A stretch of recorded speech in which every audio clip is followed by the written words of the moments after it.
Let's get caught up on the latest terror plot here in New York. A 21-year-old student from Bangladesh is charged with trying to blow up the Federal Reserve Bank. CBS This Morning senior correspondent John Miller got an exclusive interview with the U.S. attorney overseeing the investigation, and he is here with the details. Good morning, John. Good morning, Rebecca. Loretta Lynch is the United States Attorney for the Eastern District of New York, a veteran prosecutor. She's been at the forefront of some of the most significant terrorist cases in the post-9/11 era, including the plot to set off bombs in the New York subways and the plot to blow up the fuel pipelines to JFK Airport.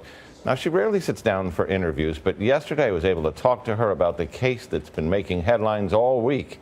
I asked her about the plot, the suspect, and how al-Qaeda's message continues to reach young men like Qazi Mohammed Nafis. This case means that there is still a concerted effort by al-Qaeda to insert individuals into the U.S. who will carry out their plan to disrupt the economy and to do great destruction and damage. Individuals who essentially are not necessarily tied to a larger group, but come here looking to recruit other people who share the same views and look for targets and carry out acts of destruction. In the complaint, the defendant is quoted as saying, before he ever got here, he was part of a network of al-Qaeda contacts overseas. Does it appear that he was sent here or that he self-deployed? Is he part of a network? Was that bluster? You know, the investigation is continuing on a lot of fronts. What is clear is that when he arrived here, he had already conceived of the plan to construct a bomb of some sort and of large magnitude and to effect great destruction. What's also clear is that he had already conceived of the plan to come here and recruit others already in the U.S. to join him, and that's what he actually set about doing. So the case obviously continues, and one of the things that's striking about this is really the concept that you arrest these guys and people say they wouldn't have had the capability if not for the undercover and the FBI supplying all of this to pull off such a plot.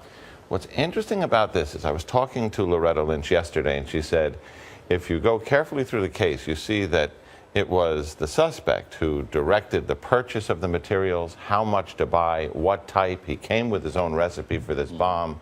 And as they built this 1,000-pound device out in a warehouse out in Long Island, he was directing them how to build it. So it's really an interesting case. You got to wonder that with all the security in the financial district, how this guy was able to park a van with 1,000 pounds of explosives right next to the New York Federal Reserve. Okay, so Ray Kelly, the New York police commissioner, who we've had on this show, talks about his ring of steel around Wall Street, that is very hard to get a 1,000-pound truck bomb through all the checkpoints.